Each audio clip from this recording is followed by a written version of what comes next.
राधे सभी भक्तों को।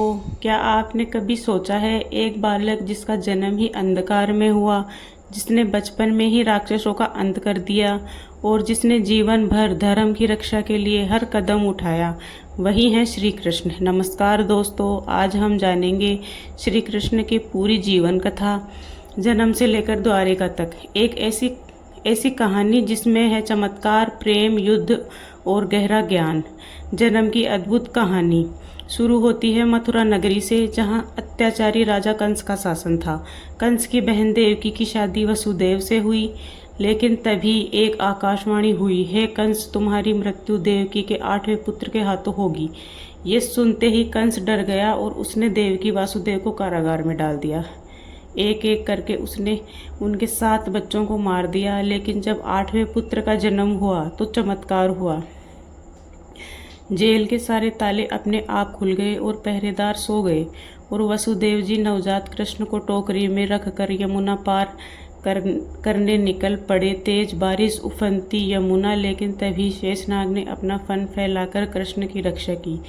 वसुदेव जी गोकुल पहुँचे और वहां नंद बाबा के घर जन्मी कन्या से कृष्ण को बदलकर वापस आ गए।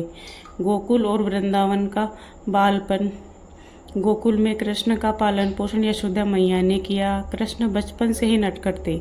माखन चुराना, गोपियों को छेड़ना उनकी लीला थी।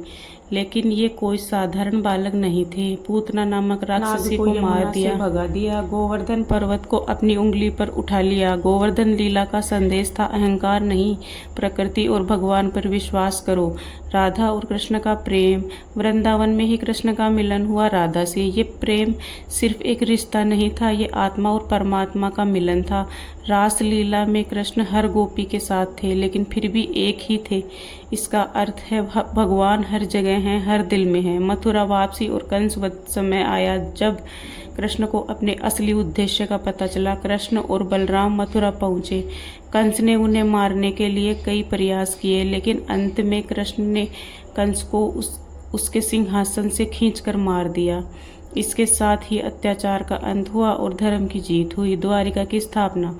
कंस के बाद भी संकट खत्म नहीं हुआ। जरासंध बार बार मथुरा पर आक्रमण करता रहा। जब कृष्ण ने एक राजनीति बनाई, उन्होंने समुद्र के किनारे एक नई नगरी बसाई, द्वारिका। यह एक सुरक्षित और समृद्ध राज्य बना, जहां यदुवंश के लोग शांति से रह सके। विवाह और जीवन। द्वारिका में कृष्ण ने कई विवाह किए, मुख्य रूप से रुक्मिणी और सत्यभामा। वह रुक्मिणी जी को कृष्ण ने स्वयंवर से उठाकर विवाह किया था, जो उनके प्रेम और साहस का प्रतीक है। महाभारत में भूमिका। कृष्ण ने खुद युद्ध नहीं लड़ा, लेकिन उन्होंने अर्जुन का सारथी बनकर मार्गदर्शन किया। जब अर्जुन युद्ध के मैदान में भ्रमित हुए, तब कृष्ण ने उन्हें भगवद गीता का ज्ञान दिया। कर्म करो, फल की इच्छा मत करो, धर्म के लिए लड़ना ही सच्चा कर्तव्य है। महाभारत युद्ध में कृष्ण की रणनीति से ही पांडवों की जीत हुई। अंत और संदेश। कृष्ण का जीवन भी एक दिन समाप्त हुआ।